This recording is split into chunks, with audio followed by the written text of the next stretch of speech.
আমরা যখন রাতের আকাশে রূপালী চাঁদকে দেখি তখন এটাকে আমাদের চিরচেনা এক শান্ত প্রতিবেশী বলে মনে হয়, কিন্তু আপনি কি জানেন এই রূপের আড়ালে লুকিয়ে আছে এমন এক পরিবেশ যা আপনি কল্পনাও করতে পারবেন না। এটি এমন এক জায়গা যেখানে বাতাস ছাড়াই ভেসে বেড়ায় রহস্যময় ধুলোর কুয়াশা, আর যেখানকার মাটি থেকে নাকি আসে পোড়া বারুদের তীব্র গন্ধ।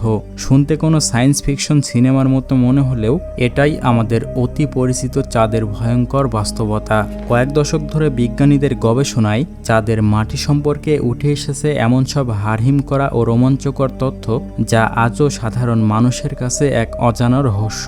আজকের ভিডিওতে আমরা চাঁদের সেই ধুলোবালি আর মাটির গভীরে লুকিয়ে থাকা অদ্ভুত সব তথ্যর সন্ধান করব, যা আপনার চাঁদ দেখার দৃষ্টিভঙ্গি চিরতরে বদলে দেবে। তো চলুন শুরু করা যাক। চাঁদ সম্পর্কে সবচেয়ে অবাক করা তথ্যগুলোর একটি হলো এর ঘ্রাণ। আপনি হয়তো ভাবছেন যেখানে বাতাস নেই সেখানে গন্ধ আসবে কোথা থেকে। অ্যাপোলো মিশনের মহাকাশচারীরা যখন চাঁদের বুক থেকে ফিরে তাদের লুনার মডিউলের ভেতরে ঢুকেছিলেন তখন তারা এক অদ্ভুত গন্ধে চমকে গিয়েছিলেন। তাদের মতে চাঁদের ধুলো থেকে পোড়া বারুদের মতো তীব্র গন্ধ আসে।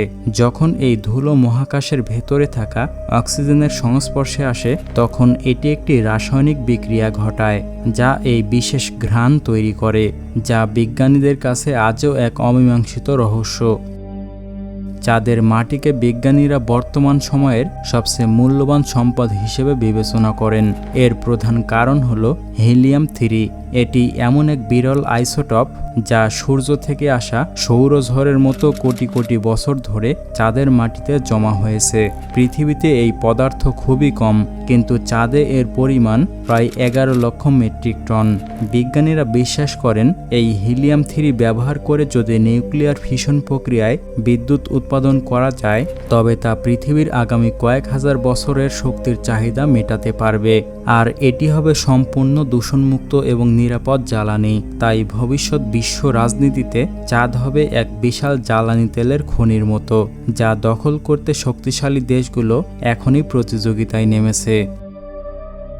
পৃথিবীর ধুলোবালি, বাতাস এবং জলের সংস্পর্শে ঘর্ষণ খেয়ে সময়ের সাথে সাথে গোল হয়ে যায়, কিন্তু চাঁদে কোনো বায়ুমণ্ডল বা তরল জল নেই, যার ফলে এখানকার ধূলিকণাগুলো কয়েক বিলিয়ন বছর ধরে অপরিবর্তিত রয়েছে।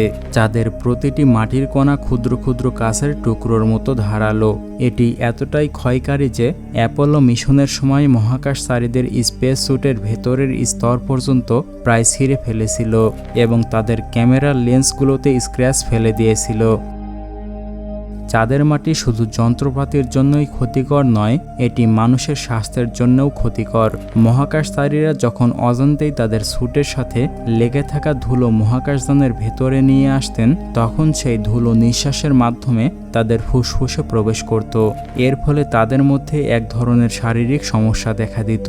এতে তাদের চোখ লাল হয়ে যেত, নাক দিয়ে জল পড়ত এবং অনবরত হাসি ও গলায় জ্বালা পোড়া শুরু হতো। গবেষকরা সতর্ক করেছেন যে দীর্ঘ সময় চাঁদের এই সূক্ষ্ম ধুলোর সংস্পর্শে থাকলে মানুষের ফুসফুসের টিস্যু চিরতরে ক্ষতিগ্রস্ত হতে পারে। দীর্ঘদিন ধরে মানুষ মনে করত চাঁদ একটি মৃত এবং শুষ্ক মরুভূমি, কিন্তু সাম্প্রতিক গবেষণা প্রমাণ করেছে যে চাঁদের দক্ষিণ মেরুর অন্ধকার গর্তগুলোতে কোটি কোটি টন জল বরফ আকারে জমে আছে। এই জল কেবল তৃষ্ণা মেটানোর জন্য নয়, বরং মহাকাশ বিজ্ঞানের জন্য এটি গেম চেঞ্জার। এই বরফকে ভেঙে হাইড্রোজেন এবং অক্সিজেন তৈরি করা সম্ভব, যা রকেটের জ্বালানি হিসেবে ব্যবহার করা যাবে। অর্থাৎ ভবিষ্যতে মঙ্গল গ্রহ বা মহাকাশের আরও গভীরে যাওয়ার জন্য চাঁদ একটি ফুয়েল স্টেশন বা জ্বালানি কেন্দ্র হিসেবে ব্যবহৃত হবে। তাই চাঁদের মাটি থেকে এই জল আহরণ করাই এখন বড় দেশগুলোর জন্য প্রধান লক্ষ্য। আপনি কি জানেন চাঁদের মাটির আরেকটি অদ্ভুত বৈশিষ্ট্য হলো এর বৈদ্যুতিক চার্জ। চাঁদে কোনো বায়ুমণ্ডল না থাকায় এটি সরাসরি সূর্যের অতি বেগুনি রশ্মি এবং এক্স-রের সংস্পর্শে আসে। এর ফলে দিনের বেলাতেও চাঁদের মাটির উপরিভাগ পজিটিভ আকারে চার্জিত হয়।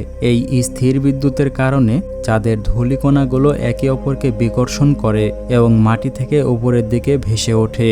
এই বৈদ্যুতিক চার্জের কারণেই চাঁদের ধুলো মহাকাশচারীদের স্যুটে আঠার মতো লেগে থাকে।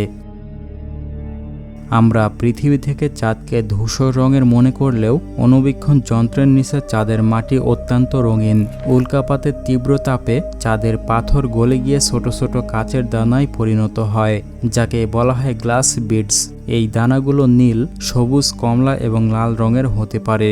অ্যাপোলো 17 মিশনের মহাকাশচারীরা চাঁদে উজ্জ্বল কমলা রঙের মাটির সন্ধান পেয়ে অবাক হয়ে গিয়েছিলেন। এছাড়া চাঁদের মাটি আলোকে খুব অদ্ভুতভাবে প্রতিফলিত করে। এ কারণেই পূর্ণিমার রাতে চাঁদকে আমরা সমতল বা ফ্ল্যাট ডিস্কের মতো উজ্জ্বল দেখি। চাঁদের মাটির সবচেয়ে অবাক করা দিক হলো এর স্মৃতি ধরে রাখার ক্ষমতা। পৃথিবীতে বায়ুমণ্ডল, বৃষ্টি এবং বাতাস প্রতিনিয়ত মাটির রূপ পরিবর্তন করে ধুয়ে মুছে দেয় ইতিহাস, কিন্তু চাঁদে বাতাস নেই বা নেই কোনো নদী বা বৃষ্টি। এর ফলে আজ পর্যন্ত প্রায় 50 বছরেরও বেশি সময় আগে নীল আর্মস্ট্রং চাঁদের মাটিতে যে পায়ের ছাপ রেখে এসেছিলেন সেগুলো আজও ঠিক আগের মতোই অক্ষত আছে। যদি কোনো বড় উল্কাপাত সেই নির্দিষ্ট স্থানকে ধ্বংস না করে, তবে আগামী কয়েক লক্ষ বছর ধরে সেই ছাপগুলো ওভাবেই থাকবে। অনেকেই হয়তো ভাবেন চাঁদের মাটিতে কি কখনো গাছপালা জন্মানো সম্ভব? আশ্চর্যের বিষয় হলো বিজ্ঞানীরা এর উত্তর খুঁজে পেয়েছেন। 2022 সালে নাসার বিজ্ঞানীরা প্রথমবারের মতো অ্যাপোলো মিশনের আনা চাঁদের আসল মাটিতে সফলভাবে উদ্ভিদ জন্মাতে সক্ষম হয়েছেন। তারা একটি ছোট প্রজাতির গাছ চাঁদের ধুলোয় রোপণ করেন এবং অবাক হয়ে দেখেন যে বীজগুলো সত্যি অঙ্কুরিত হয়েছে। ভবিষ্যতে চাঁদে থাকতে হলে মানুষের ঘরবাড়ি লাগবে, কিন্তু পৃথিবী থেকে রকেটে করে ইট সিমেন্ট নিয়ে যাওয়া তো অসম্ভব। যার কারণে বিজ্ঞানীরা চাঁদের মাটি বা লুনার রেগোলিথকেই চূড়ান্ত সমাধান হিসেবে দেখছেন। বর্তমানে 3D প্রিন্টিং প্রযুক্তি ব্যবহার করে চাঁদের মাটিকে গলিয়ে বা বিশেষ পদার্থের সাথে মিশিয়ে মজবুত ইট বা কাঠামো তৈরি করার কাজও চলছে, যাকে বলা হয় লুনার ক্রিট বা চাঁদের কংক্রিট। আশ্চর্যের বিষয় হলো এই লুনার ক্রিট মহাকাশের ক্ষতিকর বিকিরণ এবং ছোটখাটো উল্কাপাত ঠেকাতে চমৎকার কাজ করবে। অর্থাৎ চাঁদের যে মাটি একসময় মহাকাশচারীদের স্পেস স্যুট ছিঁড়ে ফেলার জন্য কুখ্যাত ছিল, সেই একই মাটি ভবিষ্যতে তাদের জন্য সবচেয়ে নিরাপদ আশ্রয়স্থল তৈরি করার প্রধান উপকরণ হতে চলেছে। গত 1 এপ্রিল 2026 তারিখে নাসা তাদের ঐতিহাসিক আর্টিমিস 2 মিশন সফলভাবে চাঁদের উদ্দেশ্যে উৎক্ষেপণ করেছে, যা মানব মহাকাশ অভিযানের ইতিহাসে এক নতুন অধ্যায়ের সূচনা করেছে।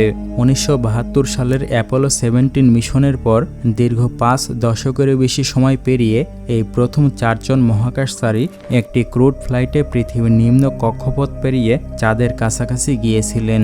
10 দিন ব্যাপী এই রোমাঞ্চকর মিশনে নাসার অরিয়ন স্পেস ক্রাফটটি চাঁদের চারপাশে প্রদক্ষিণ করে পৃথিবীতে ফিরে আসার প্রক্রিয়ায় রয়েছে।